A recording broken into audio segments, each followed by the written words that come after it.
Hello കുട്ടികളെ, എല്ലാവർക്കും അപ്രൗഡിലേക്ക് ഒരിക്കൽ കൂടി സ്വാഗതം. SSLC ഇംഗ്ലീഷ് പരീക്ഷയ്ക്ക് നിങ്ങൾ ഒരുങ്ങിക്കഴിഞ്ഞു. നാളെ നിങ്ങൾ എക്സാം ഹാളിലേക്ക് പോവുകയാണ്. ഈ ഘട്ടത്തിൽ എക്സാം ഹാളിൽ നിർബന്ധമായിട്ട് നിങ്ങൾ ചെയ്യേണ്ട ചില കാര്യങ്ങളാണ് ഞാൻ ഈ വീഡിയോയിൽ പറയുന്നത്. അതായത് ഇംഗ്ലീഷ് പരീക്ഷയ്ക്ക് മാക്സിമം മാർക്ക് വാങ്ങാൻ ഉള്ള ചില ടിപ്സാണ് ഞാൻ പറഞ്ഞു തരാൻ പോകുന്നത്. ഇതേപോലെയൊക്കെ നിങ്ങൾ എക്സാം ഹാളിൽ ചെയ്ത് നോക്കുക.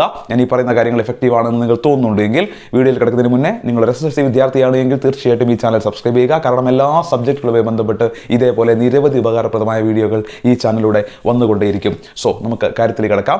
ഇംഗ്ലീഷ് പരീക്ഷ 80 മാർക്കിലാണ്. അതിൽ ഏറ്റവും കുറഞ്ഞത് 70 മാർക്കെങ്കിലും വേണം നിങ്ങൾക്ക് A+ കിട്ടാൻ. സോ ഒരു മാർക്ക് പോലും നഷ്ടപ്പെടാതെ A+ലെത്താനാണ് എല്ലാ കുട്ടികളും ആഗ്രഹിക്കുന്നത്. എന്തൊക്കെ കാര്യങ്ങളാണ് അതിന് ചെയ്യേണ്ടതെന്ന് നോക്കാം. 2.5 മണിക്കൂറാണല്ലോ ഇംഗ്ലീഷ് പരീക്ഷ.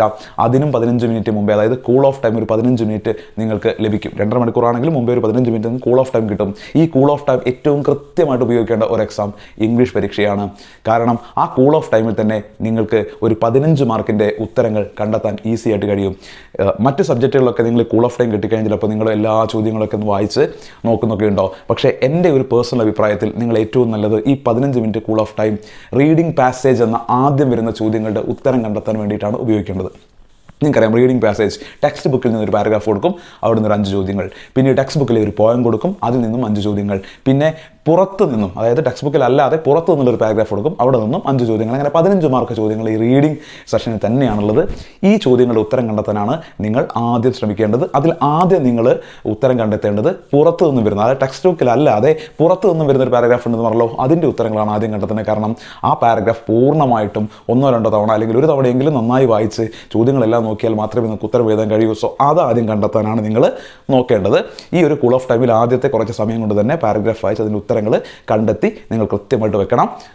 നിങ്ങൾക്കപ്പോൾ ഉത്തര പേപ്പർ ഒന്നും എഴുതാൻ കഴിയില്ലെന്ന് എനിക്കറിയാം. പക്ഷേ ഉത്തരങ്ങൾ നിങ്ങൾ ആദ്യം അൺഫെമിലിയർ പാസേജിൻ്റെത് കണ്ടെത്തി വെക്കുക. പിന്നീട് ടെക്സ്റ്റ് ബുക്കിൽ നിന്നുള്ള ഒരു പാരഗ്രാഫും അതിൻ്റെ കുറേ ചോദ്യങ്ങളുള്ള ഒരു ക്വസ്റ്റ്യൻ ആണല്ലോ ഉള്ളത്. പിന്നീട് നിങ്ങൾ അതാണ് കണ്ടെത്തേണ്ടത്. അത് കണ്ടെത്താൻ നിങ്ങൾക്ക് നല്ലൊരു മാർഗ്ഗം പറഞ്ഞു തരാം. നിങ്ങൾക്ക് എല്ലാ പാഠഭാഗങ്ങളും ഒരു റൗണ്ടെങ്കിലും വായിക്കാൻ ഇനിയും സമയമുണ്ടെങ്കിൽ വായിക്കുക. അല്ലെങ്കിൽ ഓൾറെഡി നിങ്ങൾക്ക് എല്ലാ ചാപ്റ്ററിലെയും പ്രധാനപ്പെട്ട സംഭവങ്ങളൊക്കെ കൃത്യമായിട്ട് ഓർമ്മയുണ്ട് എങ്കിൽ ഒരു പ്രശ്നവുമില്ല. കാരണം ടെക്സ്റ്റ് ബുക്കിലെ പാരഗ്രാഫ് ആയതുകൊണ്ട് തന്നെ ആ പാരഗ്രാഫിന് ബേസ് ചെയ്തിട്ടുള്ള ചോദ്യങ്ങൾ കണ്ടാൽ പാരഗ്രാഫ് വായിക്കാതെ തന്നെ നിങ്ങൾക്ക് ഉത്തരം എഴുതാൻ കഴിയും. കാരണം നിങ്ങൾക്ക് അറിയാവുന്ന കുറേ സംഭവങ്ങളായിരിക്കും മിക്ക പാഠത്തുന്നുണ്ടാവുക. ടെക്സ്റ്റ് ബുക്ക് റൗണ്ട് വായിച്ചു കഴിഞ്ഞാൽ ഈസി ആയിട്ട് നിങ്ങൾക്ക് എഴുതാം. ഇനി അഥവാ വായിക്കാൻ കിട്ടിയിട്ടില്ലെങ്കിലും സംഭവങ്ങൾ ഓർമ്മയുണ്ടായാൽ മതി. നല്ല ടെക്സ്റ്റ് ബുക്ക് വായിക്കുന്നതിനാണ്. ഉദാഹരണത്തിന് മാർത്ത നമ്മുടെ ബാഡ്മിൻ്റൺ കോർട്ടിലേക്ക് പോകുമ്പോൾ അവളോട് ജേഴ്സി എടുക്കാൻ മറന്നിട്ട് അവൾ തിരിച്ച് ക്ലാസ് റൂമിലേക്ക് പോവുകയും അവിടെ വെച്ച് തൻ്റെ 2 ടീച്ചേഴ്സ് തമ്മിലൊരു കോൺവെർസേഷൻ കേൾക്കുകയും ചെയ്യുന്ന ആ ഒരു സംഭവമുള്ളൊരു പാരഗ്രാഫ് ഉണ്ടല്ലോ, ആ പാരഗ്രാഫാണ് നിങ്ങൾക്ക് എക്സാമിന് വന്നെന്ന് കരുതുക. എക്സാമ്പിൾ. അപ്പം അതിനെ ബേസ് ചെയ്തിട്ട് താഴെ ഒരു ചോദ്യം വരുന്നു, why did Martha go back to her class room?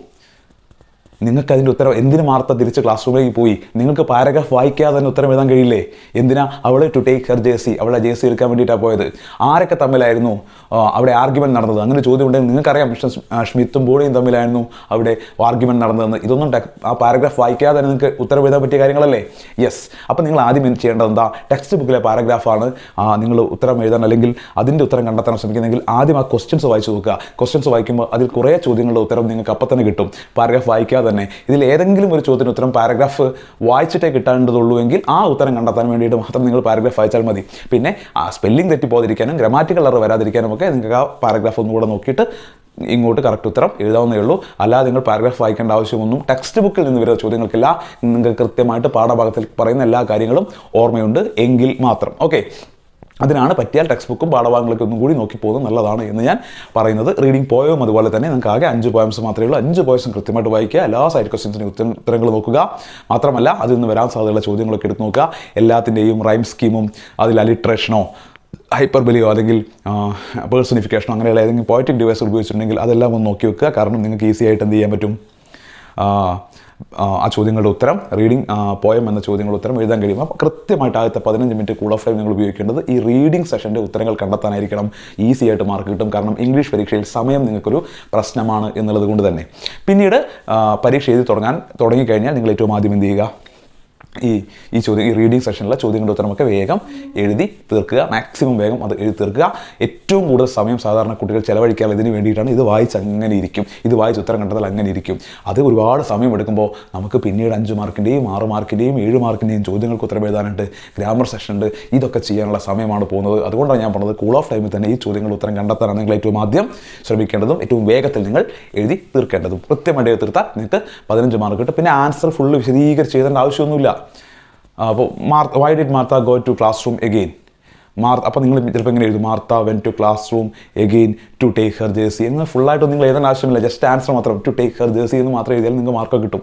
ഇനി സമയമുണ്ടെങ്കിൽ മാത്രം നിങ്ങൾ മൊത്തമായിട്ട് അങ്ങ് എഴുതിയാൽ മതി. ഓക്കെ, അങ്ങനെ ഈ റീഡിംഗ് പാസേജ് എന്ന് പറയുന്ന ഏരിയ കഴിഞ്ഞാൽ അപ്രീസിയേഷൻ ഒരു ചോദ്യം വരും. അപ്രീസിയേഷൻ നിങ്ങൾക്കറിയാം 5 അപ്രീസിയേഷൻസാണ് നിങ്ങൾക്ക് പഠിക്കാനുള്ളത്. ആ അപ്രീസിയേഷൻ നിങ്ങൾക്ക് പറ്റിയാൽ 5 ബൈഹാർട്ട് അല്ലെങ്കിൽ കൃത്യമായിട്ട് പഠിച്ചിട്ട് പോവുക. ബൈഹാർട്ട് ഞാൻ പറയുന്നില്ല, കൃത്യമായിട്ട് പഠിച്ചിട്ട് പോവുക. ഇൻ കേസ് അങ്ങനെ നിങ്ങൾക്ക് എല്ലാ അപ്രീസിയേഷനും പഠിക്കാൻ കഴിഞ്ഞിട്ടില്ല എങ്കിൽ ഏറ്റവും കുറഞ്ഞത് നിങ്ങൾ ആ പോയത്തിൻ്റെ തീം ഒരു 3-4 വരിയിലെങ്കിലും മനസ്സിൽ കണ്ടുവെക്കണം, മനസ്സിൽ ഓർത്തു വെക്കണം. അങ്ങനെ ചോദ്യം വന്നു കഴിഞ്ഞാൽ ഈ പോയം എഴുതിയത് ആരാണ് എന്നും ഏതാണ് പോയം എന്നും വളരെ കൃത്യമായിട്ട് നിങ്ങൾ ആദ്യം പറയണം. This lines are taken from this poem written by this man. അത് ആദ്യം നിങ്ങൾ എഴുതുക. ആരാണ് ആ പോയം എഴുതിയത്, ഏതാണ് ആ പോയം, ആരാണ് ആ പോയം എഴുതിയത്. പിന്നീട് അതിൻ്റെ തീം കൃത്യമായിട്ട് എഴുതി വെക്കുക. പിന്നെ എല്ലാ പോയത്തിലും ഏതെങ്കിലുമൊക്കെ പോയറ്റിക് ഡിവൈസുകൾ ഉണ്ടാവും. പേഴ്സണിഫിക്കേഷനോ അതേപോലെ ഹലിട്രേഷനോ സിമിലിയോ അങ്ങനെ എന്തെങ്കിലും മെറ്റഫറോ ഒക്കെ ഉണ്ടാവും, വിഷ്വൽ ഇമേജ് ഒക്കെ ഉണ്ടാവും. ഇതൊക്കെ നോക്കി വെച്ച് പോയി കഴിഞ്ഞാൽ നിങ്ങൾക്ക് ആ അപ്രീസിയേഷനിൽ എന്ത് ചെയ്യാം? ഇന്ന ലൈൻ ദ മാൻ കുറേ ലൈൻസ് ഉണ്ട്, ഞാനത് മെൻഷൻ ചെയ്യുന്നില്ല. അതിലേതെങ്കിലും ഒരു ലൈൻ എടുത്തിട്ട് നമ്മൾ ഇങ്ങോട്ട് എഴുതുന്നു. എന്നിട്ട് അതിൽ ഇന്ന പോയറ്റിക് ഡിവൈസ് ഉപയോഗിച്ചിരിക്കുന്നു എന്നൊക്കെ മെൻഷൻ ചെയ്യുക. റൈം സ്കീം ഇന്നതാണെന്നൊക്കെ മെൻഷൻ ചെയ്യുക. റൈമിംഗ് വേർഡ്സ് ഇന്നതാണെന്നൊക്കെ മെൻഷൻ ചെയ്ത് വെക്കുക. അങ്ങനെ എല്ലാം കൂടി നിങ്ങൾക്ക് അഥവാ പ്രിസേഷൻ ഓർമ്മയില്ലെങ്കിലും ഇങ്ങനെയൊക്കെ എഴുതി വെച്ചാൽ നിങ്ങൾക്ക് കുഴപ്പമില്ലാത്തൊരു മാർക്ക് അതിന് കിട്ടും. മാക്സിമം നല്ല കാര്യം, അല്ലെങ്കിൽ ഏറ്റവും നല്ല കാര്യം നിങ്ങൾ പരമാവധി പഠിച്ചിട്ട് പോകുന്നതാണ് എന്ന് മനസ്സിലാവുക. കാരണം 6 മാർക്ക് അല്ലെങ്കിൽ 5 മാർക്ക് കിട്ടേണ്ടതാണ്. ആ 5 പ്രിസേഷനെ പഠിക്കാനുള്ളൂ. അത് പഠിച്ചാൽ ഈസി ആയിട്ട് നിങ്ങൾക്ക് ആ 5 മാർക്ക് കിട്ടും. പിന്നെയാണ് ഏറ്റവും പ്രധാനപ്പെട്ട റൈറ്റിംഗ് സെഷൻ വരുന്നത്. ഈ റൈറ്റിംഗ് സെഷൻ്റെ പ്രശ്നം എന്ന് പറയുന്നത് ഒരുപാട് എഴുതാനുണ്ടാവും. 5 മാർക്കിന് ചോദ്യങ്ങൾ, 6 മാർക്കിന് ചോദ്യങ്ങൾ, 7 മാർക്കിന് ചോദ്യങ്ങളൊക്കെ ഉണ്ട്. ഓരോ ചോദ്യത്തിനും അതിനാവശ്യമുള്ള ഉത്തരം മാത്രം എഴുതിയാൽ മതി. 5 മാർക്കിന് ചോദ്യമാണെങ്കിൽ നിങ്ങൾക്കൊരു പാരഗ്രാഫ് അല്ലെങ്കിൽ ഒരു പേജിൻ്റെ ഒരു പേപ്പറിൻ്റെ ഞാനൊരു എക്സാമ്പിൾ കാണിക്കാം. ഇപ്പോൾ ഇതൊരു ഇംഗ്ലീഷ് പേപ്പറാണ്. ഈ ഇംഗ്ലീഷ് പേപ്പറിൻ്റെ ഈ ഒരു സൈഡിൻ്റെ ഒരു പകുതിയിൽ കുറച്ചധികമോ ഒക്കെ മതിയാവും 5 മാർക്കിന്. ഒരു പകുതിയിൽ കുറച്ചധികമൊക്കെ മാക്സിമം മതി നിങ്ങൾക്ക് 5 മാർക്കിന് എഴുതാൻ. ഇനി 6 മാർക്കാണെങ്കിൽ ഈ ഒരു സൈഡ് മൊത്തം എഴുതി കഴിഞ്ഞാൽ ഏകദേശം 6 മാർക്കുള്ളത്. എന്നിട്ട് നിങ്ങൾക്ക് സമാധാനമില്ലെങ്കിൽ മറ്റേ സൈഡിൽ കുറച്ച് ഭാഗം കൂടി എഴുതാം. ഇനി 7 മാർക്കിന് ചോദ്യമാണെങ്കിൽ ഈ ഒരു സൈഡ് മൊത്തവും മറ്റേ സൈഡിൻ്റെ പകുതിയും ഒക്കെ ധാരാളം മതിയാവും. അതല്ലാതെ ഒരുപാട് നിങ്ങൾ നീട്ടി വലിച്ച് ചെയ്ത് കഴിഞ്ഞാൽ അവസാനത്തേക്ക് നിങ്ങൾക്ക് ചോദ്യങ്ങൾക്ക് കൃത്യമായി ഉത്തരം എഴുതാൻ കഴിയില്ല. പിന്നെ റൈറ്റപ്പ് ചോദിക്കുകയാണെങ്കിൽ നിങ്ങൾ പ്രധാനമായിട്ട് ചെയ്യേണ്ട കാര്യം ഏത് ചാപ്റ്ററിൽ നിന്നാണോ റൈറ്റപ്പ് ചോദിക്കുന്നത് ആ പാഠഭാഗത്തിലെ പോയിന്റ്സ് കൃത്യമായിട്ട് എഴുതണം. പല കുട്ടികൾക്ക് തെറ്റിദ്ധാരണയുണ്ട്. റൈറ്റപ്പ് എന്ന് വെച്ചാൽ അവനവൻ്റെ അഭിപ്രായം എഴുതി വെക്കുകയാണെന്നാണ്. അങ്ങനെയല്ല, നിങ്ങളുടെ അഭിപ്രായത്തോടൊപ്പം പാഠഭാഗത്തിലെ പോയിന്റുകൾ അതിലേക്ക് ഉൾപ്പെടുത്തണം. സ്വാഭാവികമായിട്ടും നിങ്ങൾക്ക് എല്ലാ പാഠങ്ങളെയും സമ്മറി ഓർമ്മയുണ്ടെങ്കിൽ റൈറ്റപ്പ് എഴുതാൻ യാതൊരു പ്രയാസവും വരില്ല എന്ന് മനസ്സിലാക്കുക.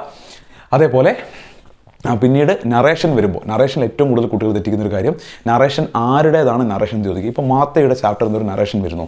ഇപ്പോൾ ചോദ്യം ഇങ്ങനെയാണ്: Martha narrates her story to her sister. Martha തൻ്റെ കഥ തൻ്റെ സിസ്റ്ററിനോട് പറയുന്നതാണെങ്കിൽ അത് മാർത്ത കഥ പറയുന്ന പോലെ എഴുതണം. I was studying in Sumo Texas School. One day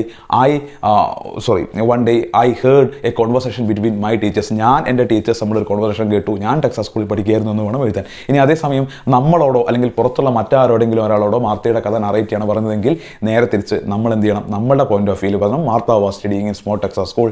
one day Martha heard a conversation between her teachers എന്ന് പറയണം. അപ്പോൾ ആരുടെ പോയിന്റ് ഓഫ് വ്യൂവിലാണ് നറേഷൻ എന്ന് നിങ്ങൾ കൃത്യമായിട്ട് നോക്കണം. അല്ലെങ്കിൽ കുട്ടികൾക്ക് മാർക്ക് തീർച്ചയായിട്ടും പോകാൻ സാധ്യതയുണ്ട്. നോട്ടീസ്, പ്രൊഫൈൽ, ഇതിൻ്റെ കൃത്യമായിട്ടുള്ള പാറ്റേൺ പഠിച്ചു വെക്കുക. എങ്ങനെ പ്രൊഫൈൽ എഴുതണമെന്നും എങ്ങനെ നോട്ടീസ് തയ്യാറാക്കണമെന്നും കൃത്യമായിട്ട് നിങ്ങൾ പഠിച്ചു വെക്കണം മക്കളെ. കാരണം ഇത് രണ്ടും പാഠപുസ്തകത്തിലെ ഒരു പോയിന്റ് പോലും നിങ്ങൾക്ക് ഓർമ്മയില്ലെങ്കിലും 5 മാർക്ക് പ്രൊഫൈലും 5 മാർക്ക് നോട്ടീസും നിങ്ങൾക്ക് നേടാൻ കഴിയും. എങ്ങനെയാണ് എഴുതേണ്ടത് എന്നൊന്ന് പഠിച്ചാൽ മാത്രം മതി. നിങ്ങളതിനെ ഹെൽപ്പ് ചെയ്യുന്നൊരു വീഡിയോ ഞാൻ വേണമെങ്കിൽ പിന്നെ ചെയ്ത് വെക്കാം. അതിലുണ്ട് എങ്ങനെയാണ് നോട്ടീസെന്നും എങ്ങനെയാണ് പ്രൊഫൈലെന്നും ഒക്കെ. കാരണം ഈസി ആയിട്ട് 10 മാർക്ക് കിട്ടാവുന്ന ഒന്നാണ് നോട്ടീസും പ്രൊഫൈലും എന്ന് പറയുന്നത്. പിന്നെ എല്ലാ തരത്തിലുള്ള ഡിസ്കോഴ്സുകളുടെയും ഫോർമാറ്റ് കൃത്യമായിട്ട് ഓർമ്മ വേണം. ലെറ്റർ എങ്ങനെ എഴുതാം, ഡയറി എങ്ങനെ എഴുതാം, നോട്ടീസ് എങ്ങനെ എഴുതാം, സ്പീച്ച് എങ്ങനെ, ന്യൂസ് റിപ്പോർട്ട് എങ്ങനെ, നറേഷൻ എങ്ങനെ, കൃത്യമായിട്ട് അതിൻ്റെ ഫോർമാറ്റ് നിങ്ങൾക്ക് ഓർമ്മ വേണം. എല്ലാ പാഠത്തിൻ്റെയും സമ്മറിയും നിങ്ങളുടെ മൈൻഡിൽ വേണം. ഏതെങ്കിലും കാരണവശാൽ ഒരു ലെറ്ററിനോ ഒരു നറേഷനോ ഒന്നും നിങ്ങൾക്ക് കൃത്യമായ ഉത്തരം അറിയില്ലെങ്കിൽ ആ ഫോർമാറ്റിൽ കാര്യങ്ങളൊക്കെ ആരംഭിക്കുക. ലെറ്റർ ആണെങ്കിൽ hope you are fine there, ആ രീതിയിലുള്ള I am doing fine here എന്നൊക്കെ പറഞ്ഞൊരു കത്ത് തുടങ്ങുന്ന പോലെ ഡിയർ ഫ്രണ്ട് എന്നൊക്കെ പറഞ്ഞ് തുടങ്ങിയ ശേഷം ആദ്യം അങ്ങനെ 2-3 ലൈനുകൾ എഴുതി ബാക്കി നിങ്ങൾ ആ സമ്മറി എഴുതിയാലും കുഴപ്പമില്ല. പക്ഷേ അപ്പം മാത്രം നിങ്ങൾക്ക് ആ ഉത്തരം അറിയില്ലെങ്കിൽ മാത്രം, ഉത്തരം അറിയെങ്കിൽ നിങ്ങൾ നന്നായിട്ട് തന്നെ എഴുതണം. കാരണം സമ്മറി എഴുതുമ്പോൾ അതിൻ്റെ റിസ്ക് ഉണ്ട്, മാർക്ക് ചിലപ്പോൾ കുറച്ച് കുറയും.